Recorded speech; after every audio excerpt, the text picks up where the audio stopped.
शिक्षणाने माणसाचा कायापालट होतो, तर ज्ञानदान करणाऱ्या शाळांचा कायापालट झाला तर शिक्षणाला नवा मार्ग मिळू शकतो। हाच विचार करून सांगलीच्या समडोळी येथील जिल्हा परिषद मुलींच्या शाळेला राजवाड्याचं स्वरूप देण्यात आलंय। रुपडे पालटलेली ही शाळा सध्या लक्षवेधी ठरते। बाहेरून पाहिला तर तुम्हाला हा एक राजवाडा दिसेल म्हणजे काय, हा एक राजवाडाच आहे। पण या राजवाड्याचे आता शाळेत रूपांतर झाले। कोणी कल्पना पण करू शकणार नाही अशी ही जिल्हा परिषदेची शाळा आहे। मग या राजवाड्याचे शाळेत रूपांतर कसे झाले, या राजवाड्याच्या प्रत्येक भिंती मुलांना शिक्षणाचे धडे कशा प्रकारे देतायत आणि मुळात ही संकल्पना कोणाला आणि कशी सुचली, असे अनेक प्रश्न तुमच्या मनात असतील तर हा व्हिडिओ शेवटपर्यंत पहा। आणि सुरुवातीलाच सांगते, आणि जर तुम्ही आमच्या चॅनलला नवीन असाल तर लाईक आणि सबस्क्राईब नक्की करा।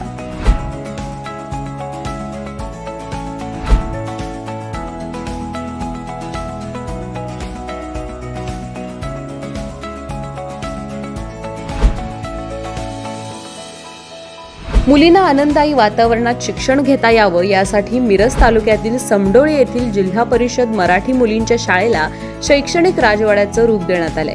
कोरोनाच्या काळात खुल्या वातावरणातील शिक्षणावर संक्रांत आली। अडचणींवर मात करीत शिक्षणाचा प्रवाह सुरू ठेवण्याचा प्रयत्न झाला। आता त्या पुढे पाऊल टाकून आनंददायी शिक्षणासाठी पाऊल टाकण्यात आले। मुख्याध्यापक कृष्णात पाटोळे यांच्या संकल्पनेतून ग्रामपंचायत आणि ग्रामस्थांच्या सहकार्यातून शाळेला शैक्षणिक राजवाड्याचं रूप प्राप्त करून देण्यासाठी प्रयत्न सुरू झाले। शाळेची वास्तू पूर्वी वाड्यात होती, तेथेच अत्याधुनिक साधने वापरून गतकाळातील राजवाडा पुन्हा साकारण्यासाठी काम सुरू आहे।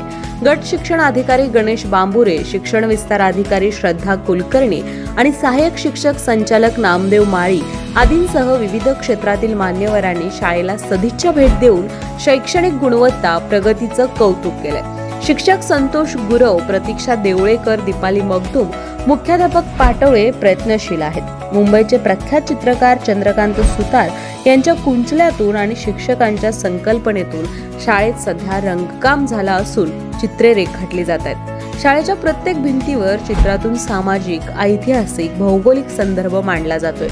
शाळेतील प्रत्येक वर्गात बैठकीसाठी उत्तम मॅट, ई-लर्निंगची स्मार्ट डिजिटल बोर्ड, प्रोजेक्टरची सोयही उपलब्ध केली।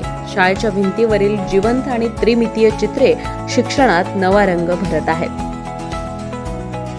नमस्कार, मी कृष्णात पाटोळे, जिल्हा परिषद शाळा नंबर 2 समडोळीचा मुख्याध्यापक आहे। हा शैक्षणिक राजवाडा उभा केलेला आहे आणि ह्या प्रत्येक राजवाड्यातल्या प्रत्येक चित्रातून मुलांना शैक्षणिक अनुभूती देण्याचं काम चालू आहे। अजूनही भविष्यामध्ये प्राण्याचे मुखवटे, 2 तोफा, शस्त्राग्र आणि गावातून अशा काही जुन्या पुराण्या वस्तूंचं म्युझियम करण्याची आमची इच्छा आहे। आणि ह्या प्रत्येक चित्रातून शैक्षणिक अभ्यास मुलींचा होतोय आणि आमचे शिक्षकही त्याच्यावरून अभ्यास करतायत।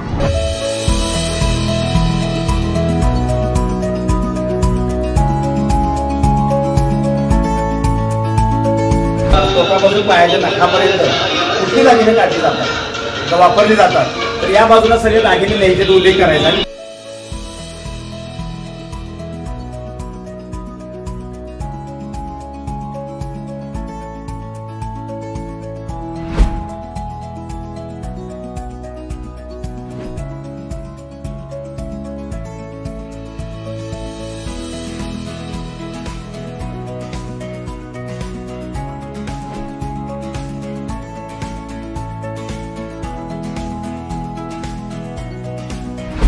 हे असं वेगळं विचार करायला लावणारं चित्र आपण